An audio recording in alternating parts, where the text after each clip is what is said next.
President Biden's nomination of former Chicago Mayor Rahm Emanuel as ambassador to Japan is raising a few questions. What qualifications does he have for the job? And what has he been doing since his last stint in government?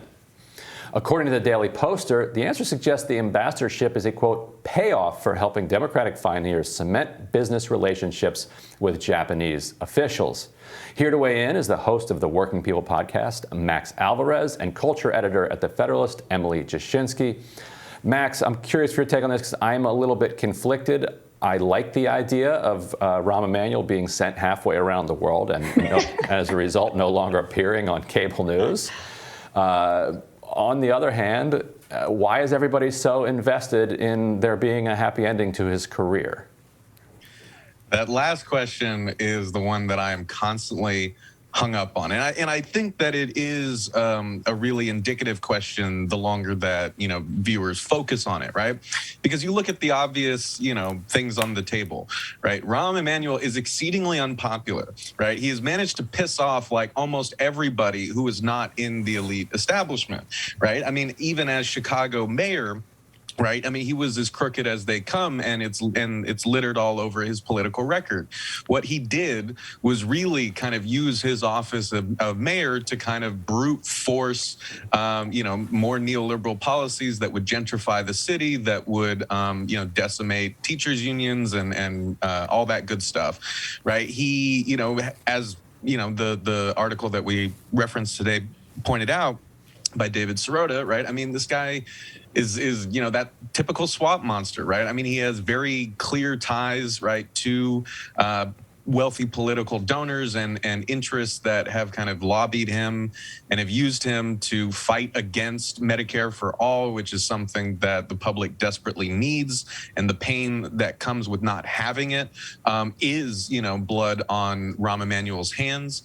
Not only that, but he got, campaign donations from investment firms that were tied up with worker pensions that Rahm Emanuel had oversight over, thus playing with the future and livelihoods of working people like some kind of political plaything or something that he can make some scratch off of. This guy's a horrible person, right? I mean, he is machine politics made manifest. And so the real question is, why the hell has the Biden administration made such a concerted effort to give him some sort of juicy appointment, even against kind of the constant backlash that he gets for trying to do so, right? We remember the fiasco when Rahm Emanuel was being considered for the job that now Pete Buttigieg has, right? And people were like, why would you let this toxic person like into your administration? Why are you so adamant about doing it? Why are you doing it now? That's the real question for people to ask. And it's because that is ultimately what this party wants to be and wants to do. They just normally don't want to be on the front lines taking all that heat like Rahm Emanuel has, but they still want people who do what Rahm Emanuel does. Well, and a lot of the rumors in political circles were that before support for Joe Biden consolidated at South Carolina, Rahm Emanuel was one of the key former Obama figures calling around trying to get support for people to back Biden. So there's certainly an element of the Biden world feels indebted to him. And as you mentioned, obviously considering him potentially for DOT shows they were going to reward him in some way, and this is what they're doing. But Emily, let me ask you this. This whole concept of sort of like pay to play for ambassadorships is nothing new. We've seen it in multiple administrations. But is that what we're seeing here? Is this something we can ever fix down the road?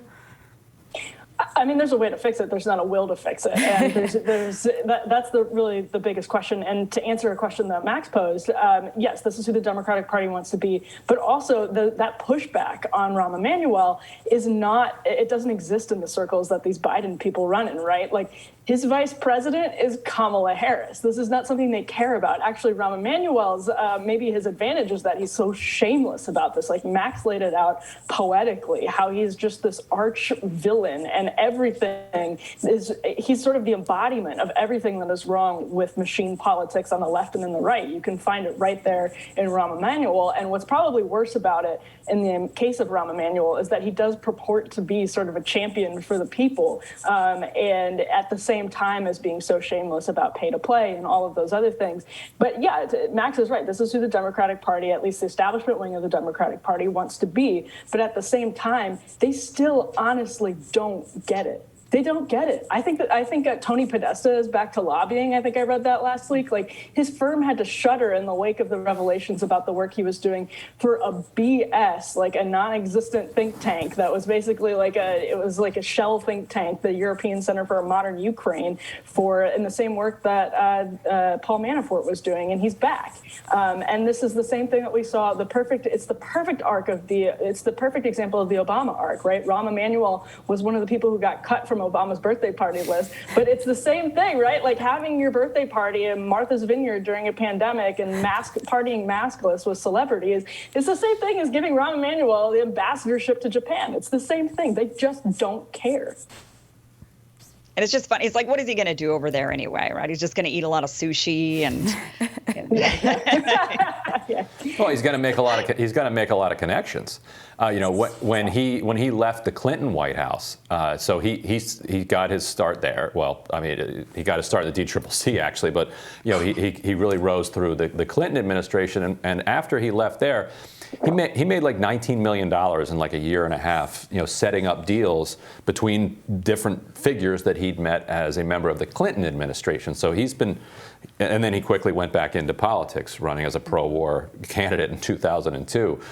So the answer, I think, to the question, what's he going to do in Japan? He's going to meet a lot of very wealthy people, and he's going to be very valuable when he gets out of that. Max, what do you expect to see kind of post-Japanese ambassadorship? Have we seen is this the end of the line for Rahm Emanuel, or is he going to be floating himself for jobs in various Democratic administrations for the rest of our lives?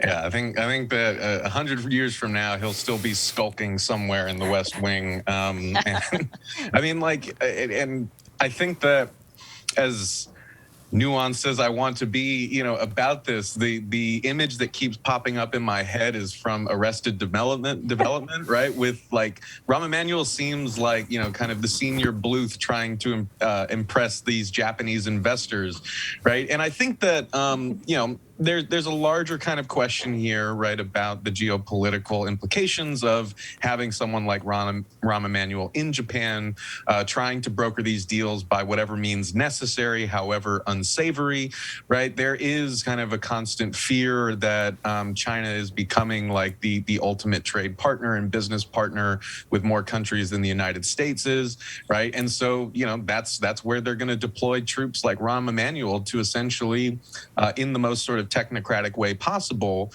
make deals that are going to impact all of us and our economy and our ability to work jobs that have, that we can make a living off of, right? All of these are going to be kind of done over sushi tables and sake bombs and stuff like that, because they're the ones who know best, like how to run our economy, and we're just going to take what we get. That's really what it is. Like, it's going to be like this kind of almost cliche, picture of, again, a machine politician making these sorts of deals, schmoozing with people, taking payouts for that, to try to kind of advance some larger, geopolitical agenda that's really going to make him a lot of scratch. I think that's what we can expect. Well, Max, Emily, thank you so much for joining us. Thanks, guys. And we will have more Rising for you right after this.